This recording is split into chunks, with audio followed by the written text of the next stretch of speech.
तो लखीमपुर में हुई हिंसा को लेकर के इस वक्त देश की विपक्षी पार्टियों का सबसे बड़ा एजेंडा है यही कि किसी भी तरीके से एक सरकार पर दबाव बनाया जाए, दूसरा गृह राज्य मंत्री अजय मिश्रा का इस्तीफा मांगा जाए और सरकार को, केंद्र को खासतौर से दबाव में लाया जाए।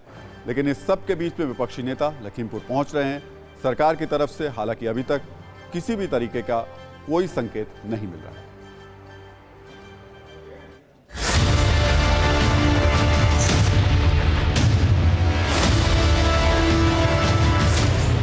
उत्तर प्रदेश का लखीमपुर सियासत का अड्डा बना हुआ है। हिंसा की हकीकत सामने लाने के लिए एसआईटी एक एक एंगल से जांच कर रही है। गृह राज्य मंत्री के बेटे आशीष मिश्रा पुलिस रिमांड पर हैं। हिंसा के वायरल तमाम वीडियोस के आधार पर कानूनी कार्यवाही हो रही है।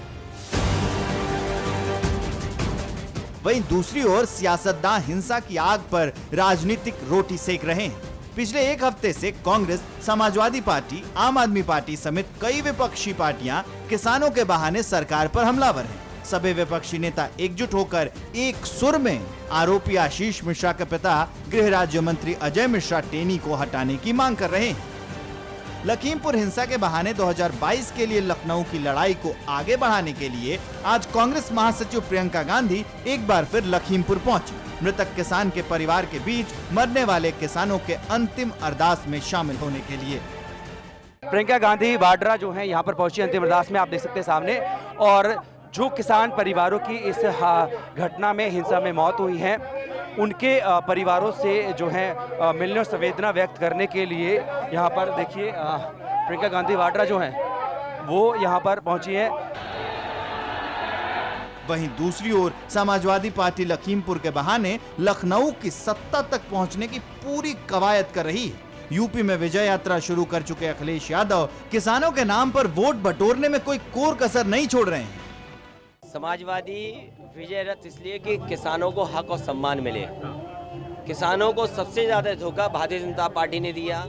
लगातार महंगाई बढ़ रही है, किसानों के आय दोगुनी न होकर के महंगाई बढ़ा दी। उत्तर प्रदेश के किसानों का हक सम्मान मिले, नौजवानों को नौकरी रोजगार का इंतजाम हो, इसलिए विजय रथ लगातार जनता के बीच में जाएगा। इस बात से इनकार नहीं किया जा सकता, चाहे समाजवादी पार्टी हो, कांग्रेस हो या आम आदमी पार्टी। लखीमपुर हिंसा पर सब अपनी सियासत चमकाने की होड़ में है। यूपी में अकेले अकेले चुनाव लड़ने की तैयारी हो रही है, लेकिन गृह राज्य मंत्री अजय मिश्रा टेनी को बर्खास्त करने की मांग पर सबके सुर एक हैं। लेकिन तमाम विरोधों के बीच गृह राज्य मंत्री अजय मिश्र टिके हुए हैं। लखीमपुर में हुई हिंसा इस वक्त देश की विपक्षी पार्टियों का सबसे बड़ा एजेंडा है। सभी विपक्षी पार्टियां गृह राज्य मंत्री अजय मिश्रा का इस्तीफा मांग रही हैं। तमाम विपक्षी नेता लखीमपुर पहुंच रहे हैं, लेकिन सरकार की तरफ से अब तक ऐसे संकेत नहीं रहे हैं कि अजय मिश्रा को हटाया जा सकता है। दरअसल यूपी में चंद महीने बाद विधानसभा चुनाव हैं। बीजेपी लखीमपुर खीरी की घटना से होने वाले नफा नुकसान का आकलन कर रही है। बीजेपी आलाकमान लखीमपुर की घटना पर सभी स्रोतों से जानकारी जुटा रहे हैं। बीजेपी के प्रदेश अध्यक्ष ने केंद्रीय नेतृत्व को घटना से जुड़ी जानकारी दी है। संगठन मंत्री बीएल संतोष ने भी अपने स्तर पर घटना को लेकर के जानकारी जुटाई है। यानी बीजेपी संगठन और सरकार अभी लखीमपुर केस को लेकर सभी इनपुट को खंगाल रहे हैं। अजय मिश्रा के बेटे आशीष मिश्रा को गिरफ्तार कर लिया गया है। आशीष मिश्रा के खिलाफ जांच एजेंसियां प्राथमिक सबूतों के आधार पर काम कर रही हैं। जाहिर है अजय मिश्रा के खिलाफ अभी फिलहाल कोई ठोस सबूत नहीं है, इसलिए उनके इस्तीफे के कहीं कोई संकेत नहीं है। हाल ही में यूपी बीजेपी के अध्यक्ष स्वतंत्र देव सिंह ने कहा था कि फॉर्च्यूनर से किसी को कुचलना नेतागिरी नहीं है। इस बयान को विपक्षी पार्टियों ने बीजेपी में तकरार के तौर पर देखा था। हालांकि बीजेपी के कुछ ब्राह्मण नेता अजय मिश्रा को केंद्रीय मंत्रिमंडल में शामिल किए जाने को लेकर नाराज भी थे। ऐसे असंतोष को पार्टी संगठन के स्तर पर ही हालांकि सुलझा लिया गया था। अजय मिश्रा को लेकर फिलहाल यूपी बीजेपी के नेता मौन हैं। अजय मिश्रा के फैसला पीएम मोदी, गृह मंत्री अमित शाह और बीजेपी अध्यक्ष जेपी नड्डा के स्तर पर ही होना है। यूपी जैसे अहम सूबे में चुनाव को देखते हुए बीजेपी का फोकस अब चुनाव पर है। अखिलेश यादव जैसे नेता भी रथ पर सवार होकर निकल गए हैं। ऐसे में बीजेपी के नेता पर भी चुनाव तैयारी में जुटे हुए हैं। लखीमपुर खीरी की घटना के बाद के हालात पर बीजेपी केंद्रीय नेतृत्व की पैनी निगाह है। घटना के बाद के बाहरी और भीतरी दोनों विरोध की इंटेंसिटी का आकलन किया जा रहा है। बीजेपी कोई भी कदम राजनीतिक नफा नुकसान के हिसाब से ही तय करेगी। और देश इस वक्त बिजली के संकट को लेकर चिंतित है।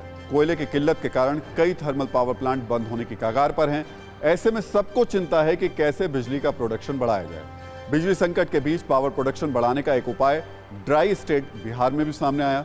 बिहार के छपरा में एक शराबी के तमाशे का वीडियो वायरल हो रहा है। नशे में धुत ये शराबी ट्रांसफार्मर पर चढ़ गया। इस शराबी ने ट्रांसफार्मर पर शराब का चढ़ावा चढ़ाना शुरू कर दिया। नशे में धुत इस शराबी का दावा था कि ऐसा करने से बिजली का प्रोडक्शन बढ़ेगा। ये वीडियो तेजी से वायरल हो रहा है।